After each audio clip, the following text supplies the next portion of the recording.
आकाशवाणी है। अब आप अर्चना साहा अग्रवाल से समाचार सुनिए। केंद्रीय स्वास्थ्य मंत्री डॉक्टर हर्षवर्धन ने सुझाव दिया है कि श्रीनगर में पानी से घिरे इलाकों के लोगों को चिकित्सा सामग्री भेजने के लिए नौकाएं चलाई जाएं। इन इलाकों के लोग पानी से घिरे होने के कारण घर से बाहर नहीं निकल पा रहे हैं। बाढ़ग्रस्त क्षेत्रों के एक दिन के दौरे के बाद दिल्ली लौटे डॉक्टर हर्षवर्धन ने कहा कि जम्मू कश्मीर के मुख्यमंत्री उमर अब्दुल्ला उनके इस सुझाव से सहमत थे। जम्मू कश्मीर के मुख्यमंत्री ने पानी साफ करने के लिए रेड क्रॉस के जरिए भेजे गए रिवर्स ऑस्मोसिस उपकरणों के काम की सराहना की है। केंद्र सरकार ने 80 स्त्री रोग विशेषज्ञों को भी वहां भेजा है। इस बीच जम्मू कश्मीर सरकार ने अपने कर्मचारियों से अपील की है कि वे अपनी आत्मा की आवाज सुने और जल्द से जल्द ड्यूटी पर वापस लौटे। मुख्यमंत्री उमर अब्दुल्ला ने कहा है कि कश्मीर घाटी में अब तक 60% और जम्मू क्षेत्र में 85% विद्युत आपूर्ति बहाल कर दी गई है। मुख्यमंत्री ने विश्वास दिलाया है कि समूचे जम्मू डिवीजन में 15 दिन के अंदर बिजली आपूर्ति पूरी तरह फिर से शुरू कर दी जाएगी। पिछले कुछ दिनों में भारी बारिश से आई बाढ़ के कारण राज्य में बिजली तंत्र को क्षति पहुंची है। राज्य में बाढ़ प्रभावित इलाकों में राहत कार्यों की समीक्षा के लिए कल कैबिनेट सचिव अजित सेठ की अध्यक्षता में राष्ट्रीय आपदा प्रबंधन समिति की बैठक हुई। प्रधानमंत्री नरेंद्र मोदी ने अपने प्रशंसकों और शुभचिंतकों से अपील की है कि वे 17 सितंबर को उनका जन्मदिन न मनाएं और अपना समय तथा संसाधन जम्मू कश्मीर में बाढ़ पीड़ितों की सहायता में लगाएं। श्री मोदी ने ट्विटर पर अपने संदेश में ये अपील की। पूर्व प्रधानमंत्री मनमोहन सिंह ने 2G स्पेक्ट्रम और कोयला खन आवंटन घोटाले में अपने ऊपर लगाए गए आरोपों पर कुछ भी कहने से इनकार कर दिया है। संवाददाताओं ने डॉक्टर सिंह से पूर्व महालेखा नियंत्रक परीक्षक विनोद राय द्वारा उनकी तीखी आलोचना के बारे में सवाल किया था। श्री राय ने 2G स्पेक्ट्रम तथा कोयला खंडों के आवंटन की नीलामी के बिना करने के विवादास्पद फैसले लेने के लिए उन्हें जिम्मेदार ठहराया था। केंद्रीय सूचना आयोग CIC ने भारतीय जनता पार्टी के अध्यक्ष अमित शाह और कांग्रेस अध्यक्ष सोनिया गांधी तथा 4 अन्य दलों के अध्यक्षों को कारण बताओ नोटिस जारी किया है। आयोग ने पूछा है कि 4 सप्ताह के अंदर सूचना के अधिकार अधिनियम को लागू करने के आयोग के आदेश को लागू नहीं करने के खिलाफ इनके विरुद्ध क्यों न कार्रवाई की जाए। आयोग ने 3 जून 2013 के अपने फैसले में राजनीतिक दलों को अपने मुख्यालयों में 6 सप्ताह के भीतर केंद्रीय लोक सूचना अधिकारी तथा अपीलीय अधिकारी मनोनीत करने का आदेश दिया था। राजस्थान विधानसभा का संक्षिप्त सत्र आज से जयपुर में शुरू हो रहा है। इस दौरान सरकार न्यायाधीशों की नियुक्ति के संबंध में विधेयक पेश करेगी। इससे संबंधित विधेयक संसद में पारित हो चुका है। इस सत्र में राज्य सरकार भूमि अधिग्रहण विधेयक 2014 भी प्रस्तुत करेगी। केंद्रीय अन्वेषण ब्यूरो CBI ने ओडिशा में करोड़ों रुपए के अर्थ तत्व समूह घोटाले के सिलसिले में कामयाब टीवी के अध्यक्ष और प्रबंध निदेशक मनोज दास को गिरफ्तार किया है।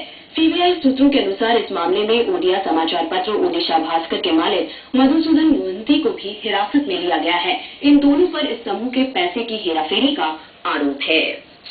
इस्लामिक स्टेट उग्रवादियों के साथ संघर्ष में इराक को मदद देने और वहां मानवीय राहत कार्यों में तेजी लाने पर चर्चा के लिए पेरिस में आज अंतर्राष्ट्रीय सम्मेलन हो रहा है।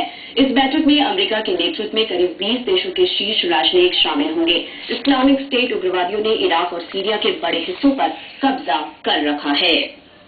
दूरदर्शन आज अपने प्रसारण के 55 वर्ष पूरे कर रहा है।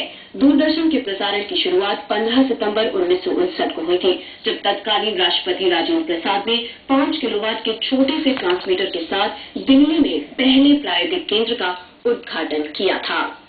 दूरदर्शन देश के बड़े शहरों और क्षेत्रों के साथ साथ विदेशों में भी अपने विभिन्न चैनलों के जरिए टेलीविजन, इंटरनेट और मोबाइल पर प्रसारण कर रहा है। इसके अलावा DD डायरेक्ट प्लस पर रेडियो प्रसारण भी होता है।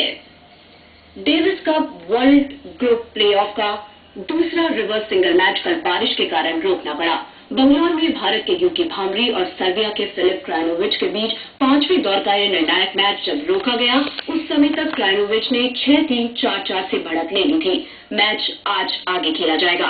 पहले रिवर्स सिंगल में सोमदेव देवबर्मन ने सर्बिया के दुसान लेजोविच को हराकर भारत को 2-2 से बराबरी पर ला दिया था। इसके साथ ही ये समाचार बुलेटिन समाप्त हुआ।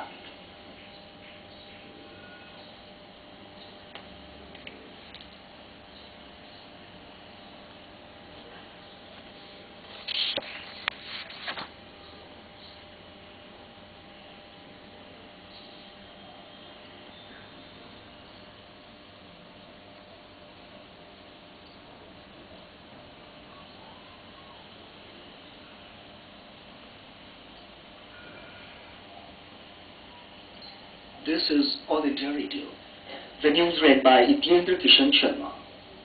Stepping up efforts to re-establish normalcy in the flood-ravaged Jammu and Kashmir, Chief Minister Omar Abdullah has said that 60% power supply has been restored in Kashmir Valley so far, while 85% power supply has been restored in Jammu region. He assured that power supply will be restored fully across Jammu division within 15 days. Power infrastructure in the state was damaged due to flood caused by heavy rain over the last few days. He said over 2 lakh people have been rescued so far by the armed forces and NDRF from flood-affected areas. Mr. Abdullah said the main task before the administration is to flush out the flood waters. Meanwhile, Union Health Minister Dr. Harshvardhan said that all assistance will be provided to the state health authorities to tackle any possible epidemic in the aftermath of floods and provide Medicare to the people. He was speaking at a meeting held in Srinagar with Chief Minister Omar Abdullah and senior officers to review the ongoing relief operations in the state yesterday. The Union Health Minister has proposed that boats be mobilized to send medical supplies to the people of the inundated areas of Srinagar who find it impossible to venture out of their homes because of the high flood waters. Returning Delhi after a day's tour of the flood-ravaged areas, Dr. Harshvardhan said that Mr. Abdullah has received his proposal positively.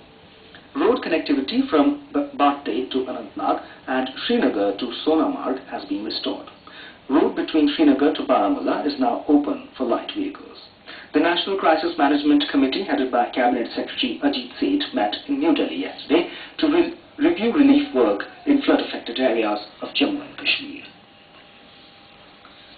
The Central Bureau of Investigation (CBI) has arrested Manoj Das, CMD of Kamyab TV, in the multi-crore Arth Tattva Group scam in Odisha. CBI sources said the investigating agency also arrested Madhusudan Mohanty, owner of an Odia newspaper, Odisha Bhaskar, in the case. Das and Mohanty are